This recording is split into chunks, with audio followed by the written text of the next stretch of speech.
میں پوری کتاب لے کر کے کھڑا ہو گیا ہوں آج ایک ایسے مسئلے پر گفتگو کرنے کے لیے جو ہمارے معاشرے کے لیے ناسور بنا ہوا ہے، اور ہمارے گاؤں محلوں کی حالت اتنی ابتر اس برائی کی وجہ سے ہو گئی ہے کہ بیٹھتے ایک جگہ ہیں، کھاتے ایک جگہ ہیں، لیکن دل دونوں کا آپس میں نہیں ملتا ہے، کیونکہ معاشرے میں ایک دو ایسے فرصتیہ آدمی ہوتے ہیں جو دن رات اس کام میں مشغول رہتے ہیں کہ میرے خلاف آپ کے دل میں نفرت ڈال رہے ہیں اور آپ کے خلاف میرے دل میں نفرت ڈال رہے ہیں۔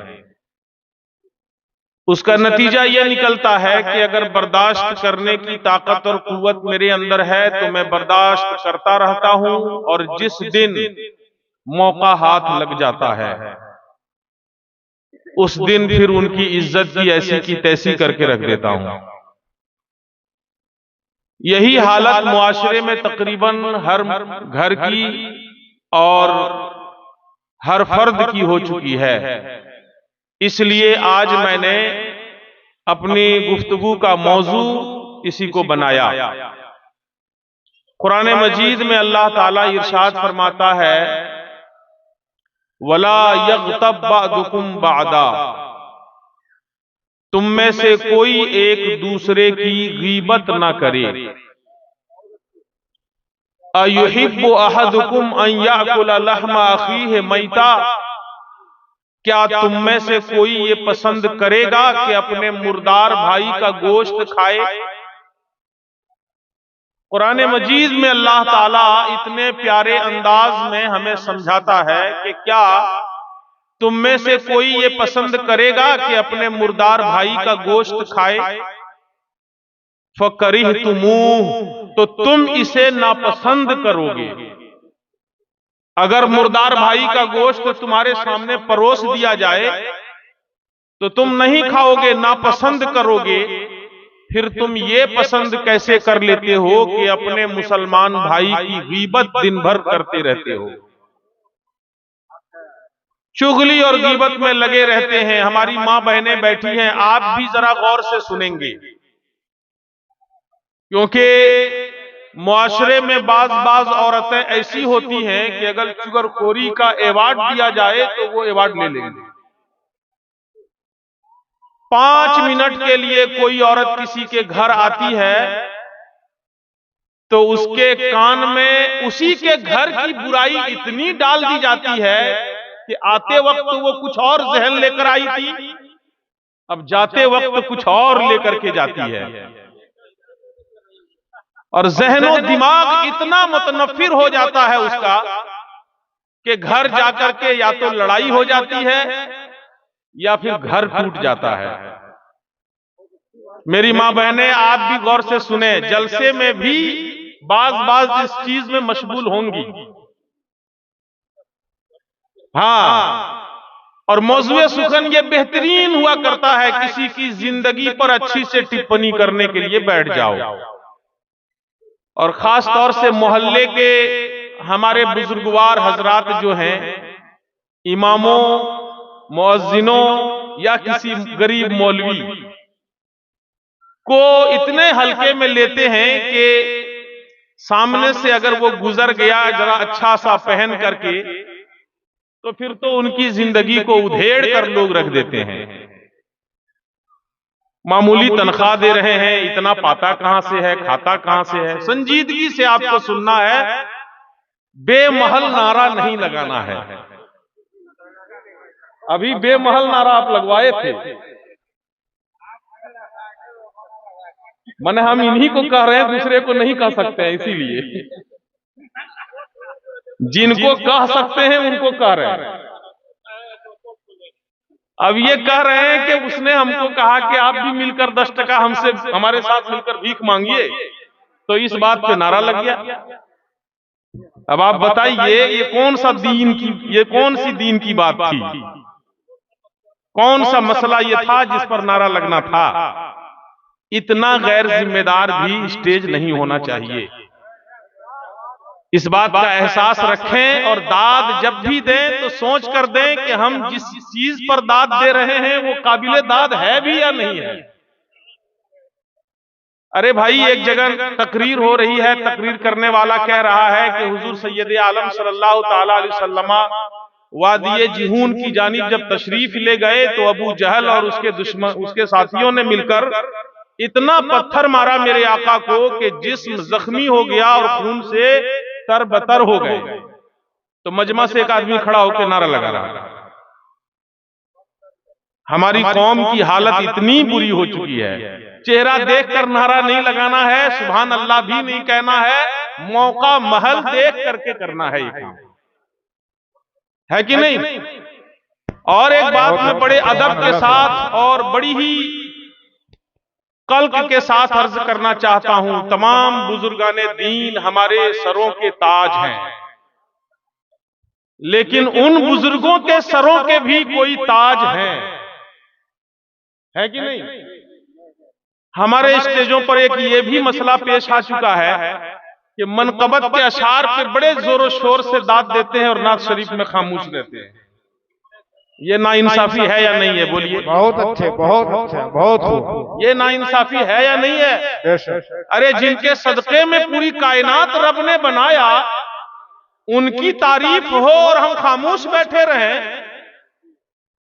اور پھر وہیں پر اسی اسٹیج میں اسی گھڑی کوئی منقبت کا شعر آ جائے تو اچھل پڑے۔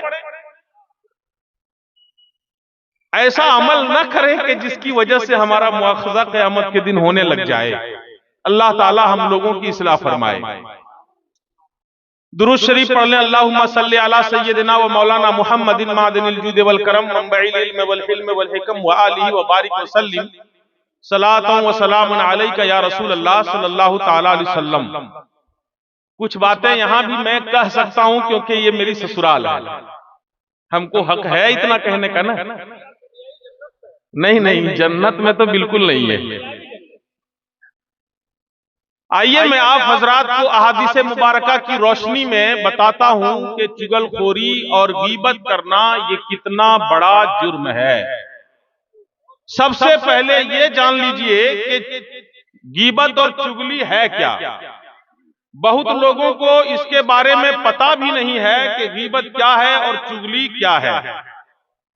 جب وہ چغلی کر رہے ہوتے ہیں یا کسی کی غیبت کر رہے ہوتے ہیں، یعنی کسی کی برائی بیان کر رہے ہوتے ہیں، اور کوئی سمجھدار آدمی ان کو سمجھائے اور کہنے لگ جائے کہ بھائی غیبت مت کرو، غیبت کرنا گناہ ہے، تو وہ جواب کیا دیتے ہیں کہ میں غلط تھوڑو نہ بول رہا ہوں، میں تو وہی کہہ رہا ہوں جو برائی ان کے اندر ہے، میں تو ریئل بات بیان کر رہا ہوں، جھوٹی بات نہیں کہہ رہا ہوں۔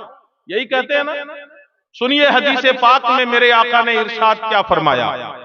ان ابی ہریرہ رضی اللہ تعالی عنہ ان رسول اللہ صلی اللہ تعالی علیہ وسلم قال اتدرون ما الغیبۃ قالوا اللہ ورسولہ اعلم قال ذکرک اخاک بما یکرہ قیل افرأیت ان کان فی اخی ما اقول قال ان کان فیہ ما تقول فقد اغتبتہ وان لم یکن فیہ ما تقول فقد بہتہ۔ اللہ اکبر۔ میرے آقا ارشاد فرماتے ہیں صحابہ سے، اے میرے صحابہ، کیا تمہیں پتا ہے غیبت کیا چیز ہے؟ تو صحابہ نے عرض کیا یا رسول اللہ، اللہ اور اس کے رسول کو زیادہ معلوم ہے، بتایا جائے میرے آقا غیبت کسے کہتے ہیں؟ تو میرے آقا نے ارشاد فرمایا اپنے بھائی کا اس چیز کے ساتھ ذکر کرنا جس کو تمہارا بھائی ناپسند کر رہا ہے، اس کی کسی ایسی برائی کا ذکر اس کے غائبانے میں کرنا جس برائی کو لوگوں کے بیچ سنانے کو وہ ناپسند کرے، اچھا نہ سمجھے، یہی چیز اس کے پیٹھ پیچھے بیان کرنا یہ غیبت ہے۔ تو صحابہ نے عرض کیا یا رسول اللہ، اگر اس میرے بھائی کے اندر وہ برائی واقعی ہے جو ہم اس کے پیٹھ پیچھے بیان کر رہے ہیں تو بھی کیا یہ غیبت ہے؟ تو میرے آقا نے فرمایا کہ اگر اس کے اندر وہ برائی ہے اور تم اس کے پیٹھ پیچھے بیان کر رہے ہو تو یہ غیبت ہے، اور اگر وہ برائی اس کے اندر نہیں ہے جو تم سنا رہے ہو اور بیان کر رہے ہو تو یہ غیبت نہیں، یہ بہتان ہے جو غیبت سے بھی بڑا گناہ ہے۔ سمجھ میں بات آ رہی ہے نا؟ یعنی ریئل برائی بیان کرنا ہمارے اندر کوئی کمی ہے، ہمارے اندر کوئی عیب ہے، اس عیب کو میرے پیٹھ پیچھے، جس کو میں لوگوں کے بیچ بیان کرانا پسند نہیں کرتا ہوں، اب اسی برائی کو کسی دوسرے کے پاس جا کر کے کوئی میرے غائبانے میں سنا رہا ہے، مفتی صاحب کے اندر یہ کمی ہے، وہ کمی ہے، وہ کمی ہے، اور واقعی وہ کمی میرے اندر ہے، یہی غیبت ہے۔ اور اگر وہ کمی میرے اندر نہیں تھی جو بیان کی جا رہی ہے تو یہ غیبت نہیں، میرے اوپر الزام رکھنا ہو گیا، میرے اوپر بہتان باندھنا ہو گیا، اور یہ اتنا بڑا گناہ ہے، اتنا بڑا گناہ ہے۔ میرے آقا صلی اللہ تعالی علیہ وسلم ارشاد فرماتے ہیں، حضرت ابو سعید خدری رضی اللہ تعالی عنہ اور حضرت جابر ابن عبداللہ رضی اللہ تعالی عنہ، یہ دونوں راوی ہیں اس حدیث پاک کے، قال رسول اللہ صلی اللہ تعالی علیہ وسلم الغیبت اشد من الزنا، میرے آقا نے ارشاد فرمایا غیبت زنا سے بھی سخت تر گناہ ہے، غیبت زنا سے بھی بڑا گناہ ہے، زنا سے بھی زیادہ سخت ترین ہے۔ صحابہ کرام نے پوچھا، قالوا یا رسول اللہ وَكَيْفَ الْغِيبَةُ أَشَدُّ مِنَ الزِّنَا، اے اللہ کے رسول غیبت زنا سے زیادہ سخت کیسے ہے؟ غیبت زنا سے، زنا سمجھ رہے ہیں آپ کتنا بڑا جرم ہے سماج میں؟ اس سے بھی بڑا جرم میرے آقا نے غیبت کو قرار دیا۔ صحابہ نے پوچھا یا رسول اللہ یہ غیبت زنا سے بڑا جرم کیسے ہے؟ تو میرے آقا نے ارشاد فرمایا، قال ان الرجل لیزنی فیتوب اللہ علیہ، کہ اگر زانی زنا کر لے اور پھر اسے احساس ہو جائے اپنے گناہ کا اور اللہ کی بارگاہ میں وہ صدق دل سے توبہ کر لے تو اللہ تعالیٰ اس کی توبہ کو قبول فرما لیتا ہے، اس کے گناہوں کو معاف کر دیتا ہے۔ اور غیبت کے بارے میں فرمایا وَإِنَّ صَاحِبَ الْغِیبَةِ لَا يُغْفَرُ لَهُ حَتَّى يَغْفِرَهَا لَهُ صَاحِبُهُ، ارشاد فرمایا غیبت کرنے والے کی توبہ اللہ تعالیٰ قبول نہیں کرتا ہے یہاں تک کہ وہ بندہ معاف کر دے جس کی اس نے دنیا میں غیبت کیا تھا۔ سمجھ میں بات آئی نا کہ کتنا بڑا گناہ ہے غیبت؟ زنا ایک بہت بڑا گناہ ہے، اتنا بڑا گناہ ہے کہ اس پر گفتگو کی جائے تو ایک الگ موضوع ہے وہ، اور یہ اتنا بڑا گناہ ہے کہ آج ہی نہیں، اول دن سے آدم علیہ السلام کے اس دنیا میں آنے سے لے کر کے آج تک، اور نہ صرف یہ کہ اسلام میں بلکہ تمام مذاہب عالم میں اس کو جرم عظیم مانا گیا ہے اور مانا جاتا ہے زنا کو۔ اس زنا سے بھی بڑا جرم ہے کسی کی غیبت کرنا۔ کیوں؟ اس لیے کہ زانی اگر توبہ کر لے تو اللہ تعالیٰ معاف کر دیتا ہے، مگر غیبت کرنے والا اگر توبہ بھی کرے تو اللہ تعالیٰ اس وقت تک نہیں معاف کرتا ہے جب تک کہ جس کی غیبت کیا تھا اور غیبت کر کے اس کی عزت خراب کرنے کی کوشش کی تھی اس سے معافی نہ مانگ لے۔ میرے بھائیوں، آج ہم کہاں کھوئے رہتے ہیں؟ چائے کی دکان پہ چلے جائیے آپ تو کوئی نہ کوئی ایک آدمی موضوع سخن بنا رہتا ہے، پان کی دکان پہ چلے جائیے 4 آدمی بیٹھا ہو تو وہاں بھی کسی نہ کسی ایک کو لیے ہوئے ہیں اور انہی کی زندگی میں لگے ہوئے ہیں، ایسے کھاتا ہے، ویسے پہنتا ہے، ایسے چلتا ہے، زندگی کی ان برائیوں کو وہاں بیان کیا جانے لگتا ہے جن برائیوں کو وہ بندہ بیان کیا جانا پسند نہیں کرتا ہے، اور یہ چغل خوری اور یہ غیبت ہماری تباہی کا باعث بن جاتا ہے۔ آئیے میں آپ کو ایک اور حدیث پاک سناؤں۔ رسول کریم صلی اللہ تعالی علیہ وسلم نے ارشاد فرمایا، اس حدیث پاک کے راوی ہیں، میں ڈائریکٹ دیکھ کے اس لیے سنا رہا ہوں تاکہ آپ کو سمجھ میں یہ بات آ جائے کہ واقعی یہ کتابوں میں موجود ہے، ورنہ مولویوں پر سے آج کل اعتماد بھی اٹھ گیا ہے، کیونکہ اتنی حدیثیں گڑھی جانے لگ گئیں کہ لوگوں کو سمجھ میں نہیں آتا ہے کہ واقعی کتاب میں ہے یا مولانا صاحب نے لے لیا ہے کہیں سے۔ یہ دیکھیے کتاب کے اندر موجود ہے، رسول کریم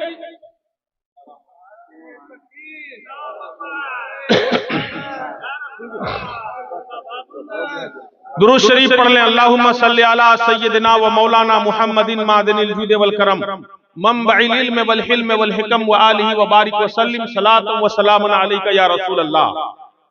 آقا کریم صلی اللہ تعالی علیہ وسلم نے ارشاد فرمایا، حضرت عبد الرحمن ابن غنم اور حضرت اسماء بنت یزید رضی اللہ تعالی عنہما، یہ دونوں راوی ہیں اس حدیث پاک کے، یہ دونوں کہتے ہیں ان النبی صلی اللہ تعالی علیہ وسلم قال خیار عباد اللہ الذین اذا رؤوا ذکر اللہ، کہیے سبحان اللہ۔ پہلے اس حصے کا ترجمہ سناتا ہوں۔ میرے آقا فرماتے ہیں کہ اللہ کے بندوں میں سب سے اچھا بندہ، سب سے بہترین بندہ وہ ہے کہ جب اسے دیکھو تو اللہ یاد آ جائے، جب اسے دیکھو تو اللہ یاد آ جائے، وہ بندوں میں سب سے اچھا بندہ ہے۔ بلکہ ہمارے بزرگوں نے اللہ کے ولیوں کی ایک یہ بھی پہچان بتائی ہے کہ جب انہیں دیکھو تو اللہ یاد آ جائے۔ تو آج ایسے لوگوں کو سماج میں عزت دیتے ہیں لوگ۔ اگر کوئی ایسا بندہ ہو جن کو دیکھنے سے اللہ یاد آ جائے، وہ اگر آپ کی محفل میں آ جائے تو آپ ان کے لیے کرسی خالی کریں گے؟ نہیں کی جاتی ہے آج تو معیار ہم نے الگ بنا لیا، عزت و وقار کا معیار الگ ہم نے بنا لیا ہے۔ ایک منچلے شاعر نے کہا، کیسے کیسے لوگ ایسے ویسے ہو گئے، اور ایسے ویسے لوگ کیسے کیسے ہو گئے۔ چاہے وہ چور اچکا ہی صحیح، چاہے وہ معاشرے کا سب سے زیادہ بدماش ہی صحیح، اگر دولت اس کے ہاتھ میں آ گئی تو آئیے حضور، بیٹھیے حضور، پیجیے حضور، اسی کی عزت دیکھیے۔ جبکہ قرآن مجید میں اللہ رب الجلال نے معیار جو عزت و وقار کا دیا ہمیں، وہ کیا دیا؟ رب کا ارشاد ہے، ان اکرمکم عند اللہ اتقاکم، بے شک اللہ کے نزدیک تم لوگوں میں سب سے زیادہ پسندیدہ اور مکرم وہ بندہ ہے جو زیادہ متقی اور پرہیزگار ہے۔ کیا بات ہے، سبحان اللہ، سبحان اللہ، نعرہ تکبیر یا رسول اللہ۔ یہ معیار ہم لوگوں کو اپنے معاشرے میں بھی بنانا چاہیے کہ کوئی چاہے کتنوں غریب ہو، چاہے وہ کتنوں ہی لٹال کپڑا پہنا ہو، چاہے پھٹا پرانا پہنا ہو، اگر وہ آ جائے اور دیکھتے ہیں کہ وہ پانچوں وقت کا نمازی ہے تو ان کے لیے کرسی خالی کی جائے تاکہ ان کو عزت ملے۔ میرے آقا نے یہ ارشاد فرمایا، اور آگے سنیے آگے کیا فرماتے ہیں۔ ارشاد فرماتے ہیں، وَشِرَارُ عِبَادِ اللَّهِ الْمَشَّاؤُونَ بِالنَّمِیمَةِ، اللہ کے بندوں میں سب سے زیادہ برا چغلی کرنے والے لوگ ہیں۔ سب سے زیادہ برے وہ لوگ ہیں جو سماج میں چغلی کرتے ہیں، وَالْمُفَرِّقُونَ بَيْنَ الْأَحِبَّةِ، اور دوستوں کے بیچ میں تفرقہ ڈالتے ہیں۔ چغلی کر کر کے دوستوں کے بیچ میں تفرقہ ڈالتے ہیں۔ والباغون القراء الانتا، اور نیکوں کے اندر گندگی ڈھونڈتے ہیں، نیکوں کے اندر گندگی ڈھونڈتے ہیں۔ کوئی آدمی ہزار پارسا ہے، نیک ہے، اچھا ہے، اور بہت ساری خوبیوں سے ان کی زندگی بھری پڑی ہے، جب ان کو ہم اپنا موضوع سخن بناتے ہیں نا تو ساری خوبیوں پر پردہ ڈال کے وہ برائی اٹھاتے ہیں جس سے ان کے اوپر کیچڑ اچھالی جا سکے، اور اسی کو اٹھا کر کے ہم معاشرے میں رکھ دیتے ہیں اور لوگوں کو یہ بتانے لگتے ہیں کہ یہ تو برے ہیں، یہ تو ایسے ہیں، یہ تو ویسے ہیں۔ ساری خوبیاں بھلا دینا اور برائی ڈھونڈ کر نکالنا، یہ یہی ہے الباغون القراء الانتا، کہ وہ نیکوں کے اندر برائی کو ڈھونڈ کر نکالتے ہیں۔ باغیچے میں ڈال دیجئے کسی کو پھول، کوئی پھول نظر نہیں آئے، اور جا کر کے وہ دیکھے کہ گوبر ہے،